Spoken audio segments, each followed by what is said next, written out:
Hey, thanks for making it to Veterans Info Tap. I am glad you made it. Benefit cuts, that is in one of the headlines. And I wanted to share this with you to bring you up to speed with what is going on. So before we jump into it, though, I want to throw on a special thank you to Seth, and I'm sorry, Tommy, not sure, Tomie, Seth. Thank you so much for the super comment, super chat thing. I really do appreciate your support very much. All right, so jumping into this, we have to keep an eye on what is going on within the federal budget, the VA's budget, and what sort of benefits could be on the chopping block.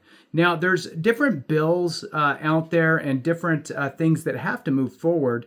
One is here is the reconciliation bill that was recently taking place here for military pay, housing cuts, benefits for troops and veterans. And I wanted to jump into it, share it with you today, and go from there. So with that, hit the thumbs up for me, subscribe, share with a friend, all that good stuff. I truly appreciate it. Every thumbs up, every minute watched really does help the channel, and I appreciate your support.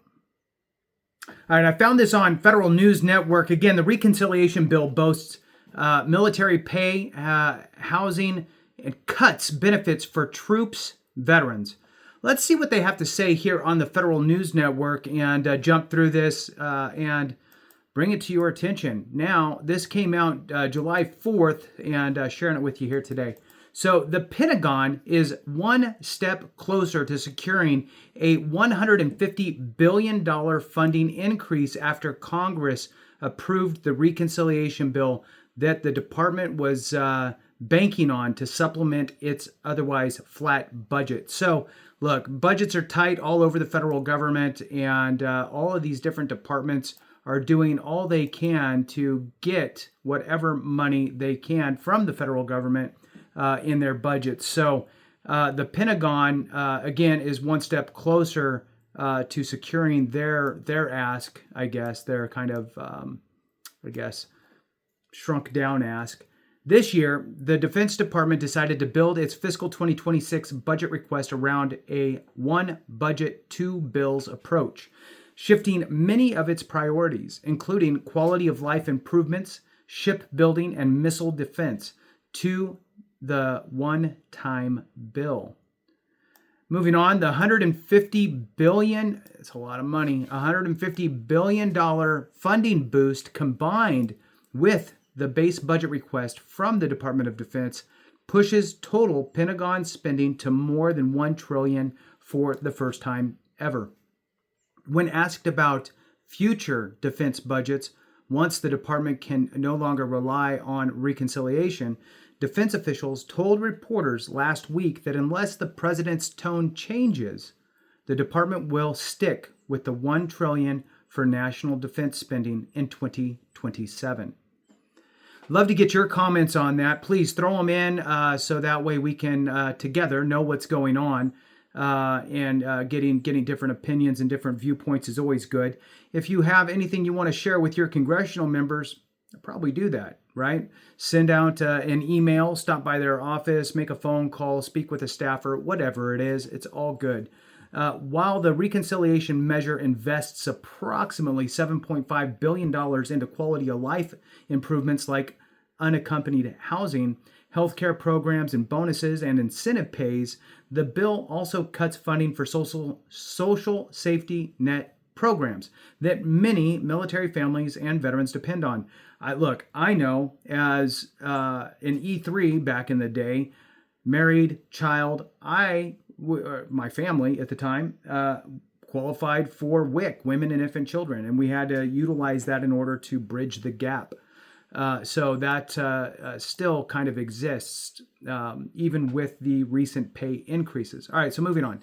The bill that was approved Thursday and is now awaiting the president's signature allocates $1 billion for barracks. The amount, however, will be split among the four military branches. Now, the question is what are the four military branches? Are they basically saying Army, Marine Corps, Navy, Air Force, and then obviously the Coast Guard and Space Force would be kind of, I guess, out of that.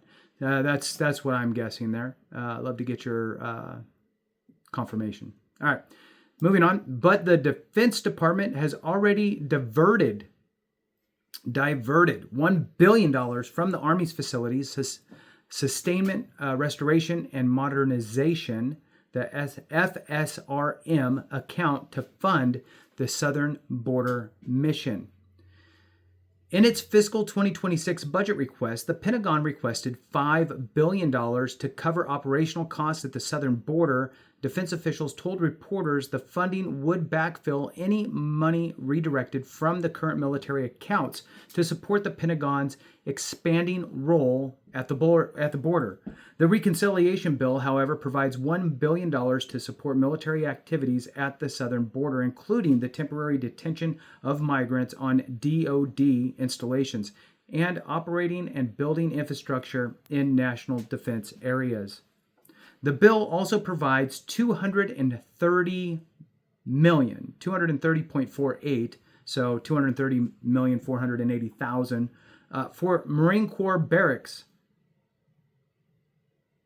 For anybody who's served in the Marine Corps and has visited any other installation, for lack of base, camp, whatever it is, the Marine Corps needs to invest in that. I remember when I was in Japan, in Okinawa, and Camp Schwab, yay. Oh, for those out there that were there, I still got my land nav map. Anyway, so Camp Schwab, Okinawa, and went down to Kadena and went to some barracks down there, and wow, what a difference. Now, of course, that's the Marine Corps to the Air Force, so you can't really create a bigger jump than that. But in any case, definitely needed, in my opinion. So that is $230 million for Marine Corps Barracks 2030 initiative, and $119 million is being set aside for services base operating support. The one-time measure temporarily raises the cap on how much the government can invest in privatized military housing projects. Previously, the Defense Department could invest only up to 1/3 of a privatized housing project's costs in cash, or up to 45% of its contributed land or facilities as part of an investment. Under the reconciliation bill, those caps are now raised 60% until September 30th, 2029. Now, other investments include, and we'll run through these real quick. There's looks like 7 bullet points, I think. Could be wrong. $2.9 billion, and I'm hoping here that we get to the veterans stuff here in a second, because they did mention it in the article, so we'll see. $2.9 billion to supplement the housing allowance known as basic allowance for housing. $50 million for bonuses, special pays, and incentive pays across all branches. $100 million for tuition assistance programs.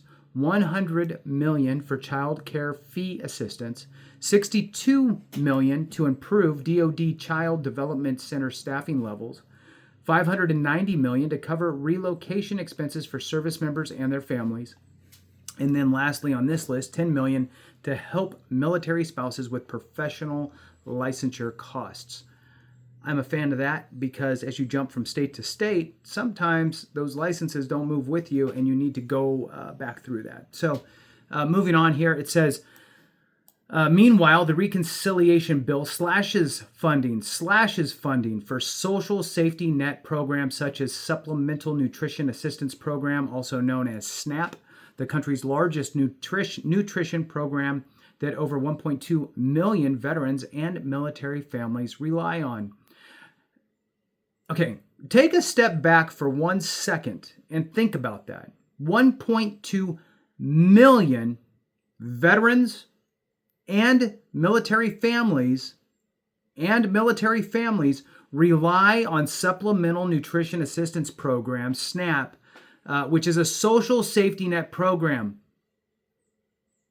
How does that even make sense? Something is wrong somewhere, right? You shouldn't be active duty. I mean, look, when I qualified, my family qualified for WIC, Women and Infant Children, safety net program, getting, food and things for your child.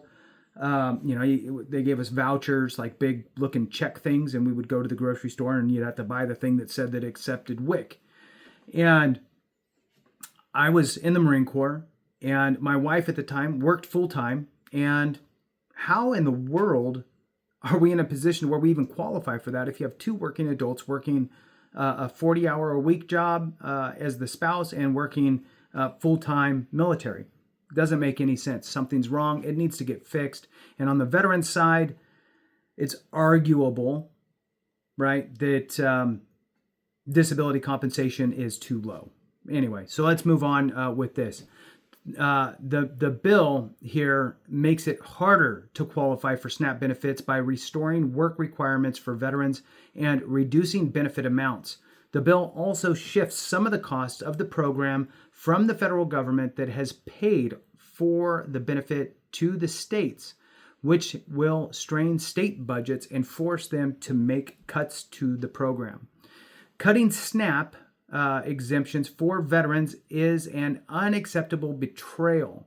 So my guess is this is the angle into the veteran sphere, right? Is the SNAP aspect at the beginning of this article.